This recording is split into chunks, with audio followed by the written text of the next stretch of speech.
All right. Well, if you guys saw yesterday's episode, you saw that we brought out the big board for the Toronto Blue Jays. Well, we're not talking starting pitching. We're talking about the bullpen. Where can the Blue Jays upgrade? Can they upgrade? What's feasible? What's doable from Ross Atkins? We're going to talk about all of that today.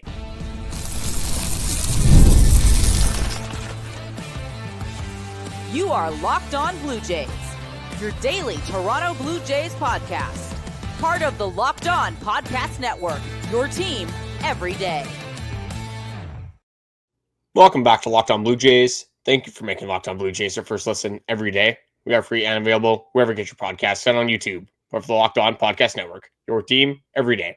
As always, I'm Brayden Iwasko. He's Carter First. You can find us on Twitter, Brayden5 Iwasko. Carter First, too, as well on Instagram and TikTok at Locked On Blue Jays. If you're new here to YouTube, make sure you do hit that subscribe button. It does help us out way more than you guys would ever know, and you guys have been knocking it out of the park lately. So keep that going. Keep subscribing. A lot of you guys that do listen very consistently and don't subscribe, please just do it. It's free. You get your podcast, your shorts, your live streams, your videos. Live stream coming up on the 22nd. Me and Carter are taking on the 999 challenge. So make sure you guys do tune in for that. It's going to be a lot of fun. We're going to have a blast doing it. Well, you guys are going to have a blast. We're going to be in a lot of pain probably from all those hot dogs.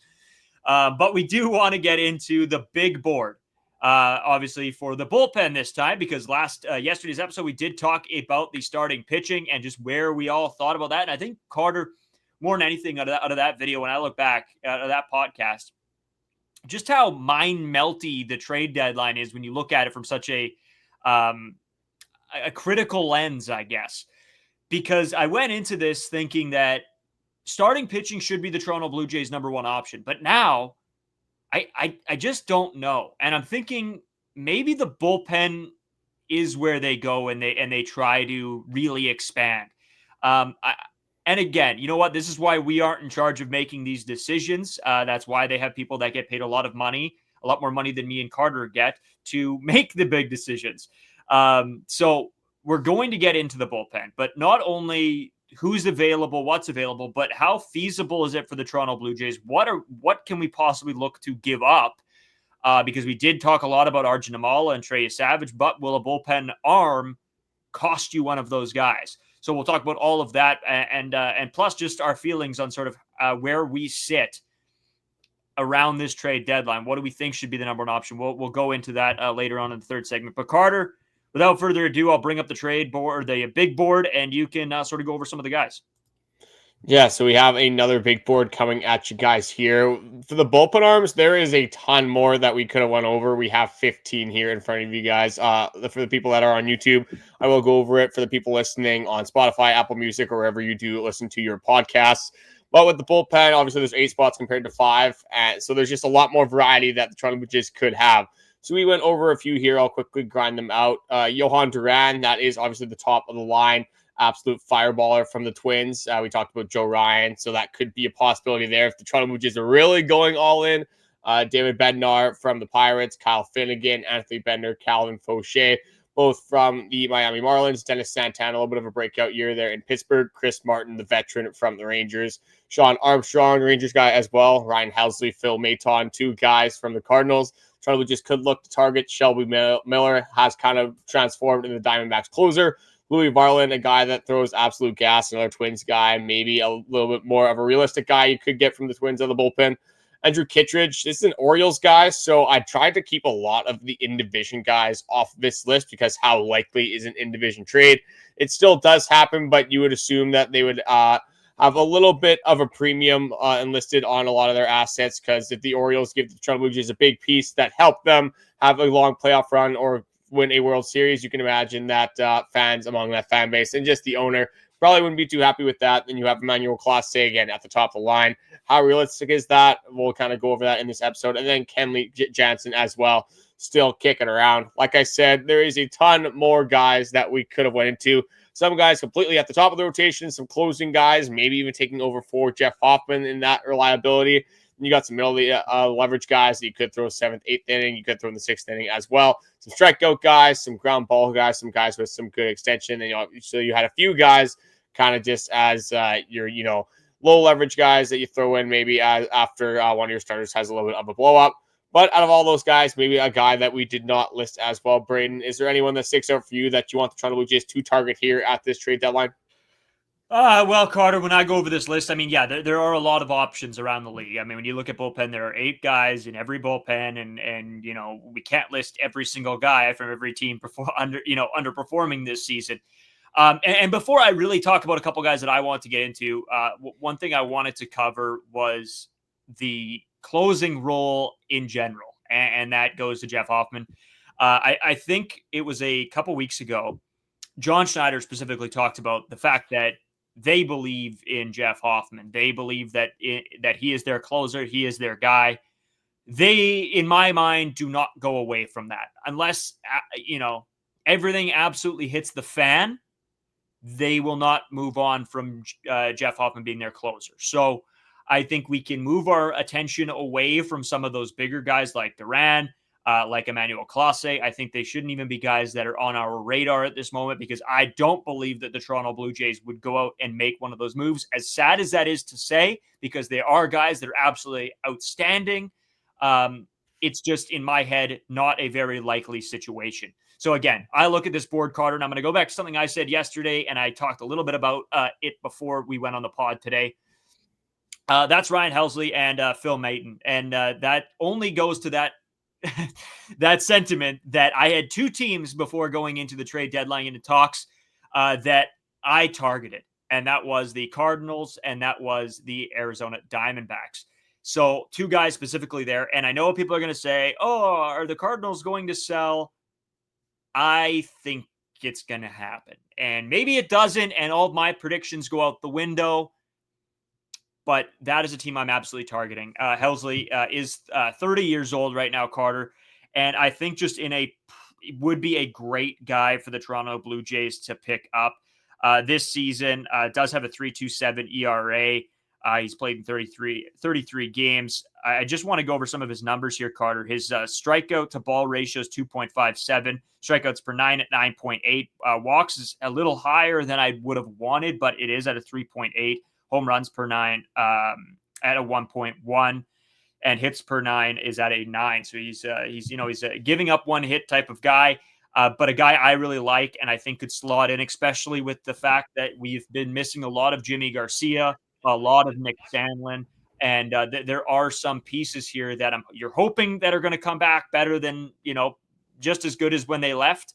But I think that's a little bit naive to think, especially when you have multiple injuries in a season or a lot of guys going down. You can't expect that everybody's going to come back true to form.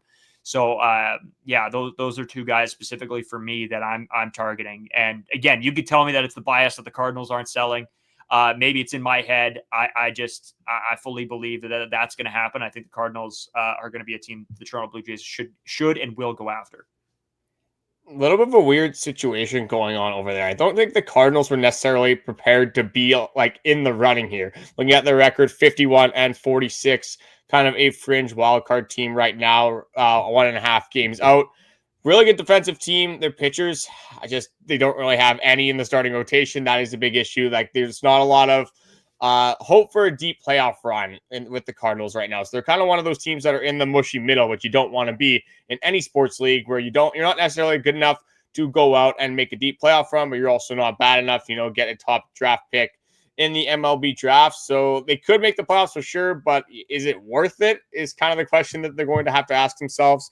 So Phil Maton, Ryan Helsley, I think that would be a great duo to get. Like that was one question I wanted to phrase to you is, what do the Toronto Blue Jays need? Obviously, they need bullpen arms, but do they need multiple high leverage arms? Do they need just guys that can eat innings? Do they need ground ball guys? Do they need guys that can get swing and miss? For me, for sure, they need one high leverage guy. I think with Jeff Hoffman, some of the inconsistencies that you have seen still has been very good, still has been converting on a lot of his saves. But like you said, with Yimi Garcia, with some of the injury stuff that you're seeing there, Nick Sandlin being hurt, again, Ryan Burr, not a lot of updates there as well. You still have some guys that are reliable, but I think for sure you need one higher leverage arm.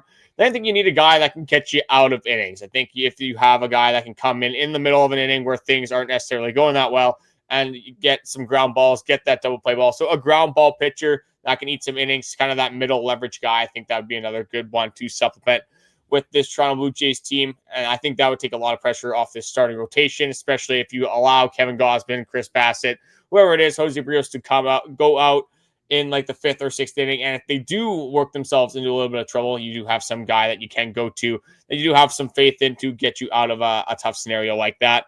But Brayden, for you, before I go into mine quickly, is like, obviously with Ryan Helsley, you think clearly that this team does need a high leverage arm. But are you just okay with one? Do you want multiple high leverage arms? Where are you at with this Toronto Blue Jays bullpen? Carter, you have to take a look at this bullpen in totality right now, I think, to get a clear picture. And for me, they have a lot of guys that have been very, very good this season as well, and some diamond in the roughs, but not a ton of guys with a boatload of playoff experience or high leverage experience, even though the Toronto Blue Jays have been using guys like that. I mean, a guy like Brendan Little comes to mind, right? Who has been outstanding this year, but before this season really hasn't had a ton of higher leverage situations. So Ryan Helsley is an absolutely perfect get in thinking that way. But not only do they need a pitcher that can come in a situation like that, and I'm not talking about Ryan Helsley is going to be the new closer for the Blue Jays. I'm just talking about a 7th, 8th inning in a big game. You're comfortable with him going out there. And so that's absolutely a guy for me. But I think pairing him with another guy that you can bring in that is just going to be there, as I hate to say it, but as a replacement for some of these guys that you've lost, i.e. Ryan Burr, or as in Nick Sandlin, some of these guys, even though Nick Sandlin's been pretty solid this year. But maybe a guy that's not as, oh my goodness, this is a 1-run ball game. Can we throw you out? But in a game that, you need to get by, you're going to need your 8 bullpen arms to all be somewhat viable in a playoff situation because, and don't get me wrong, some guys will be moved. You'll have guys from the starting rotation, then fill into bullpen roles. That happens too. But for the majority, you want a guy that can just be a plug and play type of piece. So is that a, double barrel shotgun with Maton and Helsley? Can you get a 2-for-1 sort of deal, right? One deal, but 2 guys. Can that happen? I would say that's a little unlikely, but something to that capacity where you do get a higher leverage guy and then another guy that can sort of slot in somewhere in the mushy middle of this bullpen that can get the job done. With those 2 guys specifically, you get Helsley, who is that fireballer. I think he's easily your closer. I don't think there's really a debate on it. I think usually I'll give Hoffman some of those scenarios, but I think Hoffman does slide as your setup guy. Helsley's just done it more consistently at that level. It's a lot easier, again, when you're throwing 100 consistently to have a little bit more of a room for error. And then you look at Phil Maton, a guy that probably is still a high leverage guy from that right side, but does it completely differently with a fastball that's around 90. So he's not blowing you away with the velocity whatsoever. Is blowing you away with that location, is making it a very uncomfortable at bat, would be a guy that would be able to get those ground balls as well. And even if you don't have a combination of those 2, like we talked about in that last episode, Eric Fenny might be an option. You might have Miles Michaelis. That would be an option if you want to add to this starting rotation. So there is a lot of options in St. Louis. So I do like that trade destination for the Toronto Blue Jays as well. I just think same thing when you're looking at Helsley. He's one of the top of the market guys. Maton, one of the top of the market guys. Are the Toronto Blue Jays going to be in the running? I think that they will be. I think they will be aggressive with bullpen arms. I wasn't as in on the Toronto Blue Jays being aggressive with an ace. I would love to see that, but I think they're going to take a lot of their aggression and a lot of their focus is going to be on the bullpen for this season. So when we kind of look at this list, like a Chris Martin, that guy's still kicking around, but doing it at a very high level. Johan Duran is another guy here, Emmanuel Clase. I don't think the Toronto Blue Jays are going to get some of these guys. I don't think they're going to go all the way at the top of the market for like these massive names that you hear about, more of like the household names, I guess you could say. I think they are going to take a shot on the guy, though, that is having a little bit of a breakout season here in 2025. Like when we're looking at this list, Shelby Miller, you said you like the D-backs. That could be an option for this ball club. Dennis Santana from the Pirates. I really like the Pirates, again, as a trade destination as well. I think that could be an option for this ball team. Anthony Bender, Calvin Fauché, that from the Miami Marlins. We talked about Edward Cabrera and Sandy Alcantara. Makes a lot of sense there as well. If you want to get a starting pitcher and a bullpen arm as well, that could be an option for this team. Fauché would be one of those guys that if you have some inherited runners, could go in there and get you a ground ball, probably more of that middle leverage guy. How much do you trust him? It's probably just slightly more than Chad Green is the way I would describe it here. So he's not going to blow anyone's doors off necessarily, but could be a guy that you do rely on as well. And then Anthony Bender would be that little bit more of a high leverage guy. Again, not blowing you away necessarily with the stuff, but has gotten a lot of weak contact this season. So could be a guy, again, that would help you down the line. I think with this bullpen stuff, like we could speculate all we want. Like Sean Armstrong's on this list. He's had a very good year. Kyle Finnegan, I think that makes a lot of sense for the Toronto Blue Jays ball club. There's no one else I'd really get from the Nationals there. I guess there's Soroka, but I don't think like that's really blowing anyone away with a move. But I think with Ross Atkins, what he's going to do and what we kind of have seen previously is it's just going to be some random guy that I've never really thought of for the Toronto Blue Jays here. But kind of backtracking, if somehow the Toronto Blue Jays pull this off, and what we talked about in this last episode, they do get Joe Ryan. I would love, obviously, they got Johan Duran as well, but how realistic? I don't think that's realistic whatsoever. Joe Ryan might not be the most realistic thing either.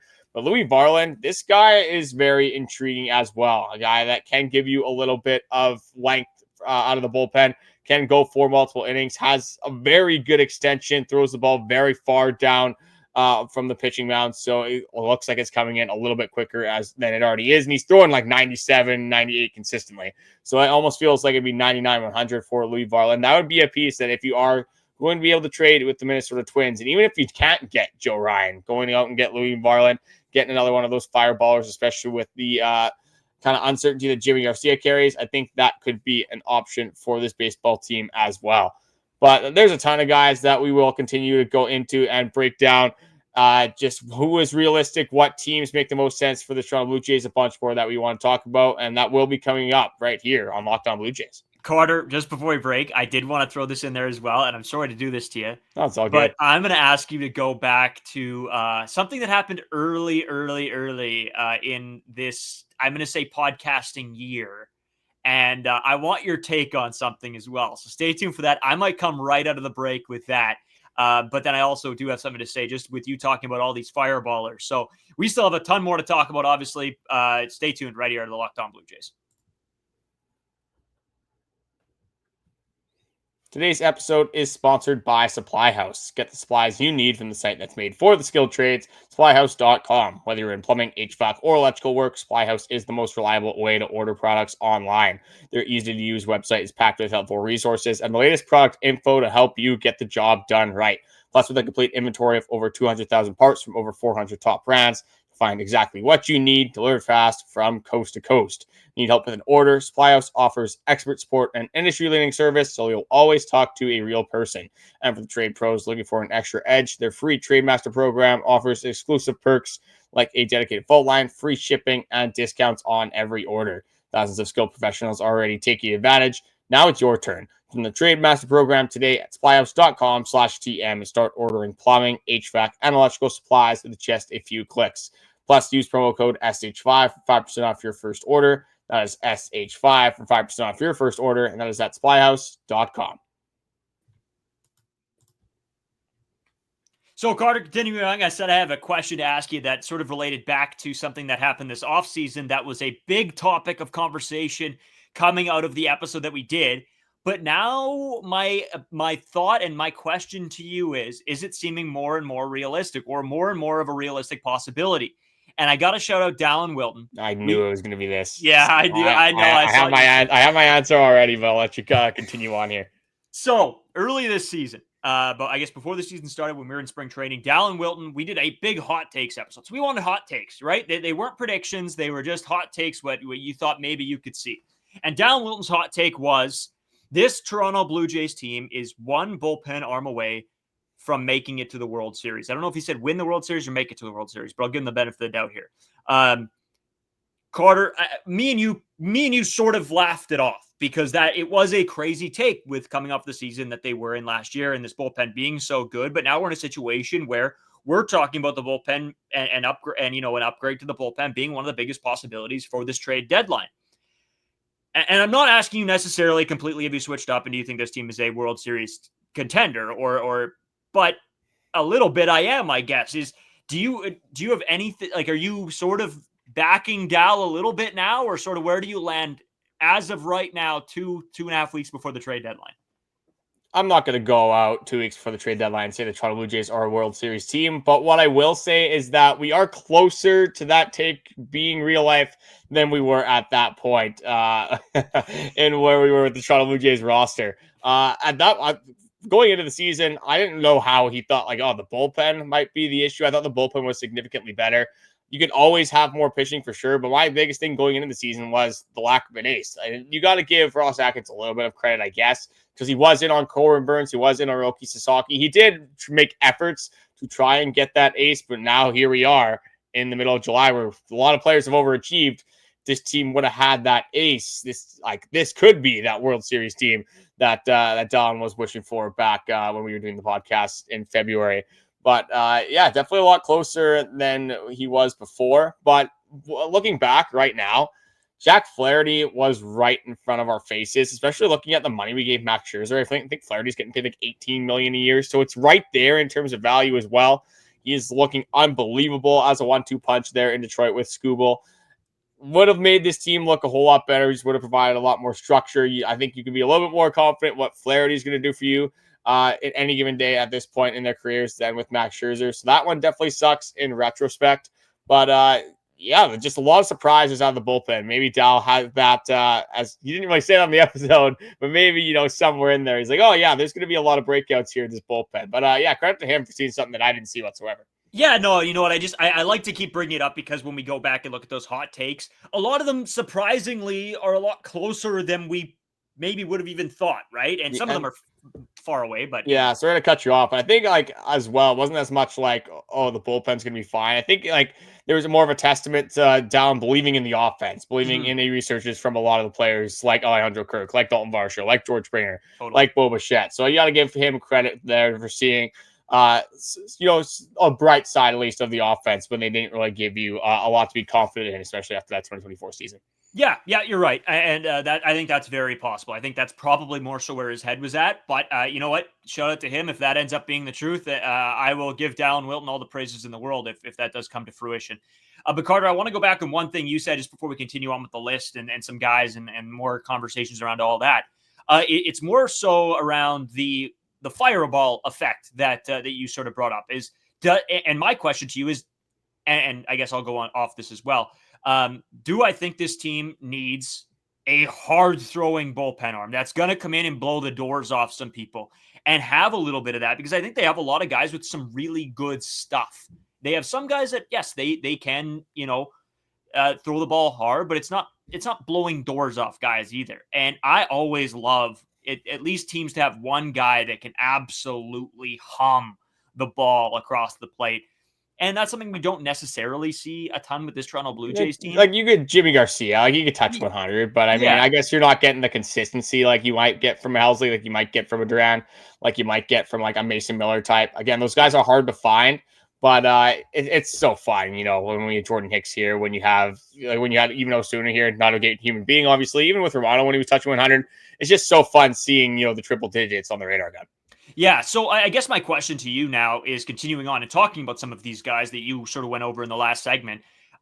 Is that something that you could see the Blue Jays being like, hey, this is something, especially with Jimmy Garcia having some injury troubles this year, is this something that you could see the Blue Jays being like, hey, having one more, flamethrower in the pen probably could help us. It gives you a lot of different situations of having, throwing a guy like Brendan Little and then tossing in this flamethrower that could come in and sort of switch things up. Do you think that's at least on their mind a little bit, or do you think teams don't necessarily worry about the type of pitching instead of the result that comes from it?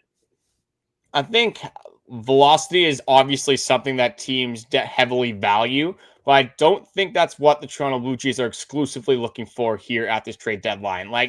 Velocity helps you in multiple ways. It makes your other pitches better. If you're throwing, 100 with your fastball, like that 85-mile-an-hour changeup, even if it's not moving a ton, just the difference in velocities are going to be helpful as well. When you throw faster, it's getting to the hitter quicker. It's harder for them to see. So many different benefits there, but I think the Toronto Blue Jays are looking for some consistency from their bullpen, some guys that they can rely on in their bullpen. So I don't think they're necessarily going to go out and just get maybe the Louis Varland, like I brought up. He's a very high velo guy. He's a guy that can, touch 100. But is he a guy that you want to rely on down the stretch? Is he a guy that you believe can be consistent? I don't necessarily believe so. So I think velo is something that they're going to obviously consider, and I think they will be on guys like Louis Varland. But I think more so, rather than just chasing that velocity, they're going to be looking at how is the stuff, what is their command looking like, how reliable have they been, how has their pitch usage been, how how much have they just been used in general? Like, have they thrown a lot of innings? So there's going to be a lot of those different things that the Toronto Blue Jays do consider. So I don't necessarily think it's a strictly velocity thing, but I don't think at the top of their priority list is going to be a bullpen arm. Even like Phil Maton, as good as he has been, but a guy that is throwing 90 miles an hour, I don't think that's going to be at the top of their priority list. But they're definitely not just strictly chasing velocity, but it's definitely something that helps out, obviously, in any bullpen. But for me, when I look at just around these bullpen arms, when I look at teams for the Toronto Blue Jays, there's really three that stick out for me here. We kind of brought up a few of them already. I guess there's four technically. I got the Twins, the St. Louis Cardinals, I have the Miami Marlins, and then I do have the Pittsburgh Pirates as well. Pirates make a lot of sense. David Bednar is starting to have a little bit of a resurgence after being sent down to AAA. That is a guy that is going to offer you a little bit of that fastball velocity, is going to get you that whiff, that swing and miss. Not going to walk a lot of guys as well. So David Bednar, an option there. Dennis Santana, another guy out of that Pittsburgh bullpen that is having a very good season here as well. Is going to get you a decent amount of ground balls. Again, getting a lot of chase. Not walking a lot of guys. The hard hit percentage is very good here as well. And then if you want to, like we talked about in the last episode, Bailey Falter's over there, Andrew Heaney's over there, Mitch Keller's over there, Paul Skeens, somehow they can figure that out. Obviously not, but is over there in Pittsburgh as well, rightfully going to stay. Unless, imagine that as a trade deadline move, somebody acquiring Paul Skeens. If he goes to the Dodgers, might have to have a different conversation. But that's why the trade deadline is so fun at the trade deadline here, is that it's wildly unpredictable a lot of times. For sure, there's the ones that you can predict, the guys that are rentals, kind of the obvious choices, but usually there is one or two moves, like that Devers move that happened earlier on. Hopefully that isn't the biggest move of the trade deadline, but I mean, that's, kind of hard to beat when happened that early on in the season. But I think the Toronto Blue Jays will definitely be active here in the bullpen market. I'm not as high on them in starting pitching anymore. I think they will get a depth piece, but if you're looking for that, that flashy move, that player that people can get excited about this trade deadline, I think it is going to come with a bullpen acquisition. Yeah, and you know what? Sorry, I got to go on a little tangent here, even though I agree with most things. Green Nolasco tangent? That's something that people have never heard of before. Yeah, I know. I hate to do it to the people, but some of the stories, whatever. I was watching the home run derby the other night, and I don't think I've ever seen Paul Skeens smile that much. Maybe he's just like, hey, I'm not in Pittsburgh. I'm having a good time with good players around me, but the guy was having a blast. It was fun to see. And from a guy that's usually just very, hey, I'm here to do a job.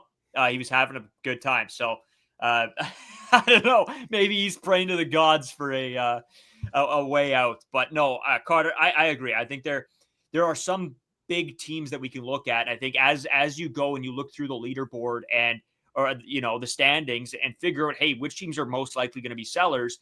It's not just about where they are in the standings. It's also, hey, who makes the most sense? Which move can make the most sense? Who wants is looking to become a little bit younger with some of these prospects. There's a lot that goes into the trade deadline that isn't just, hey, we're a terrible team, we're going to sell it. But if you're a terrible team with a lot of up and coming guys, maybe you don't sell a ton, right? There are teams like that as well. So I think some of the teams that we've outlined so far, Carter, are absolutely going to do that.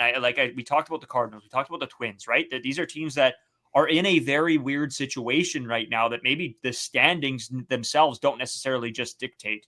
So again, we want to hear from all of you guys and your thoughts, your feelings on what the Toronto Blue Jays might do this trade deadline. But Carter, I do want to talk a little bit more about the big board, but also sort of I want to tee up a couple things that are happening this week as well. And plus get your feelings on one more question I want to ask you. I think let's take a quick break and we'll come back with all of that.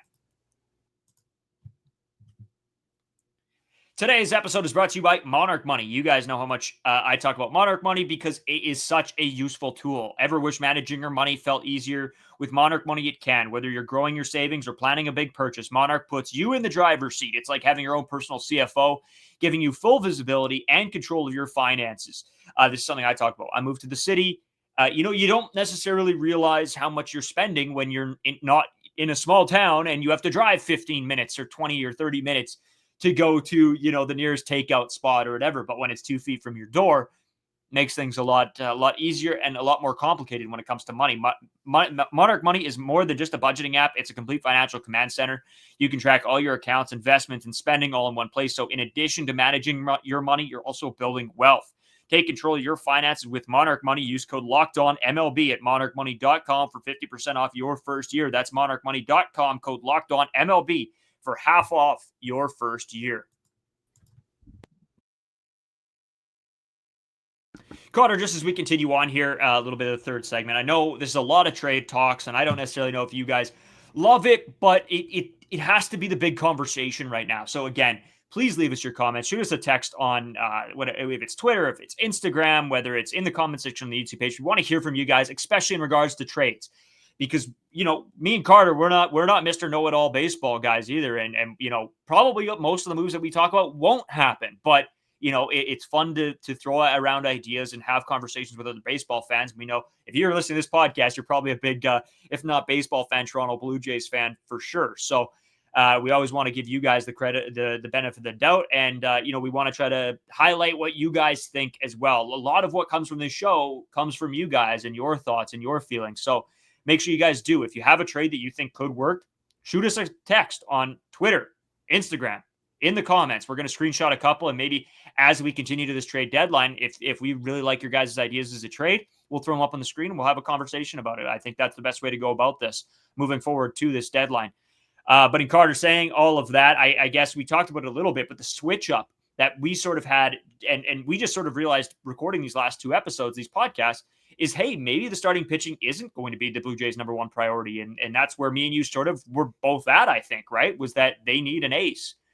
I guess, are you fully switched up? Have you fully went to the bullpen, or do you still believe that there is room and possibility for this team to get an ace?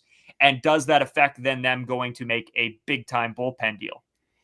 See, for me, it's like there is still a need for an ace. It's just what is more realistic. Like I try to think logically when we're here at the trade deadline. I brought it up on the previous episodes that I don't think everyone is available for the Toronto Blue Jays just because, they're having a good season. You still have to account for the realism in baseball, who they actually could get, how aggressive they have been in history, what Ross Atkins likes to do, how strong the prospect pool is, things like that as well. So when I look at this starting rotation, I'm in a weird spot with it because, again, like when we look at the upside, I don't think there is a ton of upside, unfortunately, from this starting rotation. I think that you kind of have a pretty good floor. Like they're going to give you 4 or 5 innings, but they're not going to go out and be able to give you, that steal a game, especially in a playoff scenario here. So I have switched up to the bullpen, not necessarily just because I think it's more important, but I think it's more realistic that the Toronto Blue Jays do go out and they add multiple additions to this bullpen. And just looking at the assets you'd have to give up, it's going to be hard for the Toronto Blue Jays to contend with the asset management that a starting pitcher will require, especially if it is somehow at the top of those rotations and somehow Freddie Peralta gets moved, the Joe Ryans, the Jacob deGroms. As much as it would be awesome to have those guys, and they would help out a ton, I just don't think the Toronto Blue Jays can compete with a lot of these other buyers, especially with the prospect pools that they do possess. But when we look at the bullpen, unless it is that Ryan Helsley, that Johan Duran, you probably won't have to move on from an Arjun Nimal and Trey Savage. Yes, you will have to give up some assets, especially with the Toronto Blue Jays prospect pool. Like you might have to give up your 3, 4, 5 prospects, maybe your 6 as well, like Orelvis Martinez will be in play here. Ricky Tiedemann probably in play. Your Cal Stevens, your Johnny King. Those type of prospects might have to be moved for a bullpen arm. When you look at a Jordan Hicks trade in history, the number 7 prospect was moved for a fireballer. So it didn't take a ton necessarily. You had Adam Kloffenstein in there as well. But it'll be interesting to see what Ross Atkins can kind of finesse here at this trade deadline. If he gets multiple high leverage arms, I think one will be coming to the Toronto Blue Jays for sure. So, and another thing we have to consider is, will they trade one of those fringe MLB talents? Will it be an Alan Roden involved? Will John DeClasse be involved? Will a Davis Schneider, a Will Wagner, Joey Loperfido, any of these guys be involved in a trade as well? Could be that major league talent paired with maybe, a number 10 prospect rather than one of your top prospects. If that's the route the Toronto Blue Jays did want to do. That's the thing. There's so many avenues the Toronto Blue Jays can take here at this trade deadline.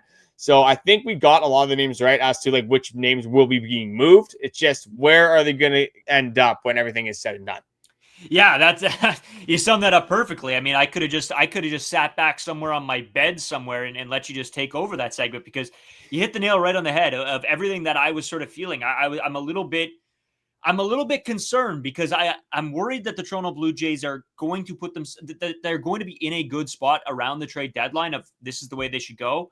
And I'm just worried if they're going to make the right decision. And do I trust the people making the decisions?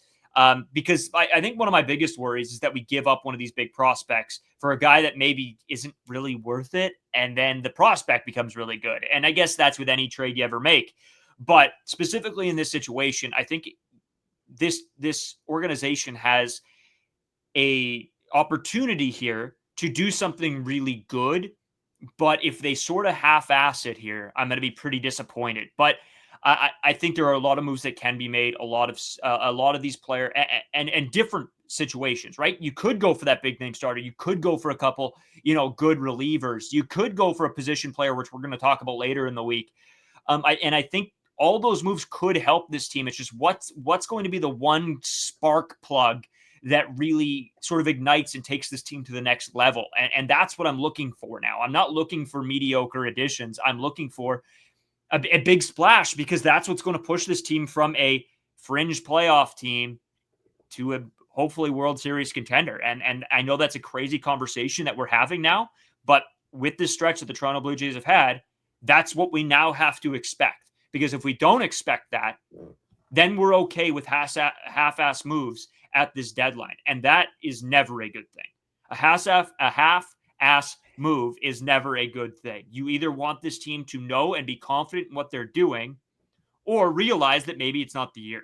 Even though me and you have said we think that this is a great opportunity to take advantage of a pretty weak AL in general. Well, it's just looking at the Mariners last year is the way I'll kind of end off this episode, is that there's a clear need for this Toronto Blue Jays team, is that they need starting pitching and they need some bullpen arms. When you look at the Mariners last year, they needed a couple of bullpen arms, but they really needed a power bat, and they did get Randy Rosarina. But then, like the year before, they got Justin Turner as their major signing in their lineup. So it's just, are the Toronto Blue Jays going to go big or go home? Like, that's going to be the biggest thing. If the AL is wide open, there is a scenario here for the Toronto Blue Jays that, like, if they can get aggressive, maybe they do have a pretty good shot here at making some sort of playoff run. So it's like we're at the point where, is making the playoffs enough? Is, even making the ALDS enough for this Toronto Blue Jays fan base, for this Toronto Blue Jays team? I think a lot of people would be on the side where they're saying, no, it's definitely not enough. We want to see a deep playoff run, and that's going to require the Toronto Blue Jays spending some assets. So that's our question to you guys. What do you think the Toronto Blue Jays are going to do at this trade deadline? Now we went over the pitching side of everything. Do you think they're going to make a massive splash and get an ace? Do you think they are going to get one of the top relievers on the market? Or do you think they will have a little bit of an underwhelming trade deadline, maybe only making a couple moves and maybe not making that big splash? I know a lot of Toronto Blue Jays fans, including us, definitely want to see here at this trade deadline. But Brayden, do you have anything else that you want to throw in as we do take off for this bullpen episode? No, you know what? I just want to tee up sort of what's coming this week and sort of into next. So as this week concludes, me and Carter want to take a look back at the first half of the season before the All-Star break. Who's done well? What's went well? Surprises, just sort of an entire look back. And it should be a good episode, because we're going to take a look back at some of what we assumed this team was going to be, and then sort of throughout the season, how they've progressed. We also going to talk about, probably on the Friday episode, on positional players that could bolster this team as well, bringing up the third of our big boards that we're going to bring out onto the episode. So we'll do that on Friday as well. We're going to tee up the series going into the weekend. So as always, thank you guys so much for watching. Me and Carter appreciate all the likes, the comments, the subscriptions that you guys are giving to us. It means the world as we continue out and try to keep growing to more and more Blue Jays fans. So thank you guys all for that. And we'll talk to you guys again tomorrow.